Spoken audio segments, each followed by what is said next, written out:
तो आज हम बात कर रहे हैं मनुस्मृति की। हमारे पास ना इस पर एक दिलचस्प समीक्षा है।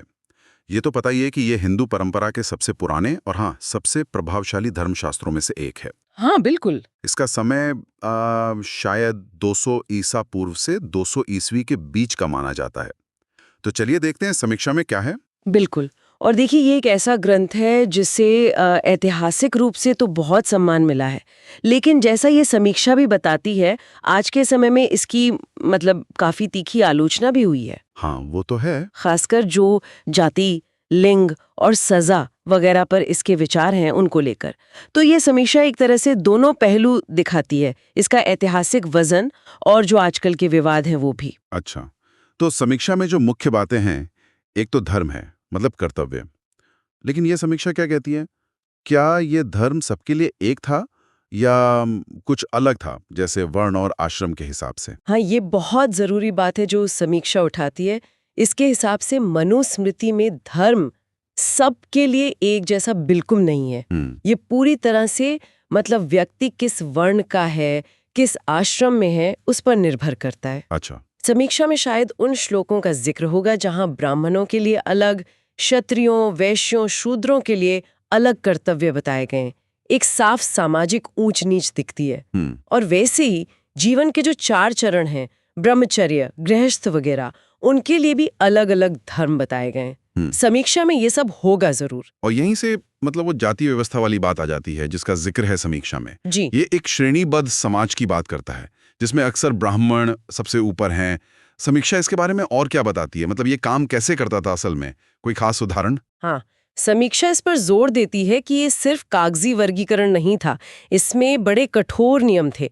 समीक्षा में शायद उन खास नियमों का जिक्र होगा जो अलग-अलग जातियों के बीच शादी ब्याह, खान पान, यहाँ तक कि कौन किससे मिल सकता है, इन सबको कंट्रोल करते थे। ओह। और समीक्षा ये भी बताती है कि अगर कोई ये नियम तोड़ता था तो सजा भी बहुत कठोर थी, खासकर निचली मानी जाने वाली जातियों के लिए। अच्छा। और यही बातें हैं जिनकी वजह से इसकी आलोचना होती है कि इसने अस्पृश्यता जैसी चीजों को बढ़ावा दिया, सामाजिक असमानता बढ़ाई। समीक्षा ये सब दिखाती है। समीक्षा में नागरिक और आपराधिक कानूनों का भी जिक्र है।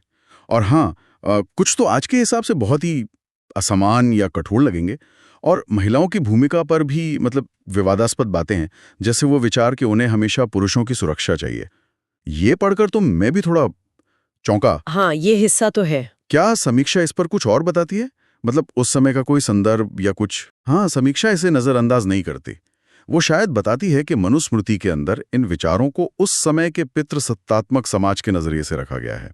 हो सकता है वंश की शुद्धता बनाए रखने या महिलाओं की कथित कमजोर प्रकृति जैसे तर्क दिए गए हों, जैसा ग्रंथ में है। समीक्षा में शायद शादी, संपत्ति के अधिकार और महिलाओं के लिए जो खास नियम और सीमाएं थीं, उनसे जुड़े श्लोकों का भी जिक्र होगा। ये आज की जो समानता की बातें हैं उनसे बिल्कुल मेल नहीं खाते। और इन सब विचारों का समाज पर असर भी पड़ा, जैसा समीक्षा बताती है। B.R. अम्बेडकर ने 1927 में इसे जलाया। वो एक बड़ा सांकेतिक कदम था। बिल्कुल। लेकिन फिर स्वामी दयानंद सरस्वती और राजाराम मोहन रॉय जैसे सुधारकों का नजरिया अलग था। समीक्षा इन प्रतिक्रियाओं के बारे में क्या कहती है? हाँ, समीक्षा इन ऐतिहासिक प्रतिक्रियाओं को भी जरूरी मानती है।